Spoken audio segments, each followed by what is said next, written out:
Donald Trump ने दी 100% tariff की धमकी। कनाडा ने भारत वाले कदम से भी पलटवार किया है। नमस्कार, न्यूज़ 18 का डिजिटल प्लेटफॉर्म आप देख रहे हैं और मैं हूं रितु सिंह।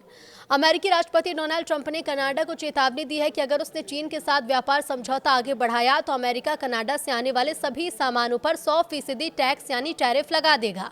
वहीं इसके जवाब में कनाडा के प्रधानमंत्री मार्क कार्नी ने पलटवार किया और देशवासियों से कनाडा में ही बने सामान खरीदने और स्थानीय उद्योगों को मजबूत करने की अपील की है।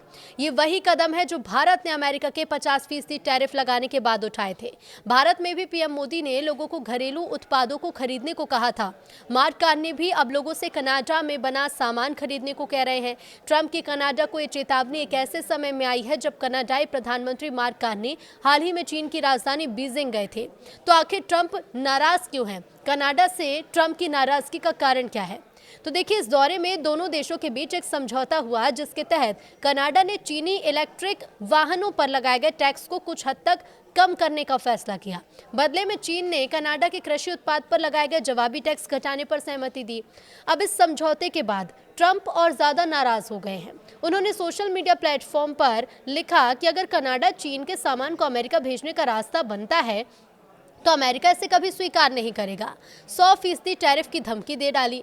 ट्रंप ने यह भी कहा कि अगर कनाडा ने चीन के साथ सौदा किया तो चीन धीरे धीरे कनाडा के कारोबार, समाज और जीवन शैली को नुकसान पहुंचा सकता है। उन्होंने साफ शब्दों में कहा, ऐसा होते ही अमेरिका कनाडा के सभी उत्पादों पर 100% टैरिफ लगा देगा।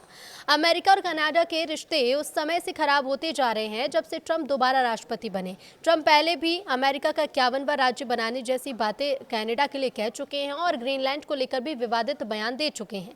लेकिन इसी बीच ट्रंप की धमकी के जवाब में प्रधानमंत्री मार्क कार्नी ने बाय कैनेडियन नीति को आगे बढ़ाने की बात कही है। उन्होंने कहा कि कनाडा को अपने देश में बने सामान खरीदने, स्थानीय उद्योगों को मजबूत करने और आत्मनिर्भर बनने पर ध्यान देना चाहिए। कार्नी ने सोशल मीडिया प्लेटफॉर्म एक्स पर एक वीडियो शेयर किया और कहा कि कनाडाई लोगों को अपने पैसे कनाडाई कंपनियों और कामगारों पर ही खर्च करने चाहिए। उन्होंने ये भी कहा कि सरकार भी अब इसी दिशा में काम कर रही है। अब इन हालातों के बीच कनाडा अब अमेरिका पर निर्भरता कम करना चाहता है। लक्ष्य ये रखा गया है कि वो 2030 तक चीन को अपने निर्यात में 50% की बढ़ोतरी करे। पीएम कार्नी ने यह भी कहा कि आने वाले सालों में कनाडा अमेरिका के अलावा दूसरे देशों के साथ व्यापार बढ़ाएगा। खबर यह भी है कि वो जल्द ही भारत का दौरा भी कर सकते हैं। दिसंबर 2025 में शुरू की गई बाय कैनेडियन नीति का मकसद देश में अर्थव्यवस्था को मजबूत करना और विदेशी दबाव से बचना है। अमेरिका और कनाडा के बीच तनाव तब और बढ़ गया जब कनाडा ने ट्रंप की ग्रीनलैंड में मिसाइल डिफेंस सिस्टम लगाने की योजना का विरोध किया था। अब देखना होगा कि आगे चलकर कनाडा इस पर क्या फैसला लेता है।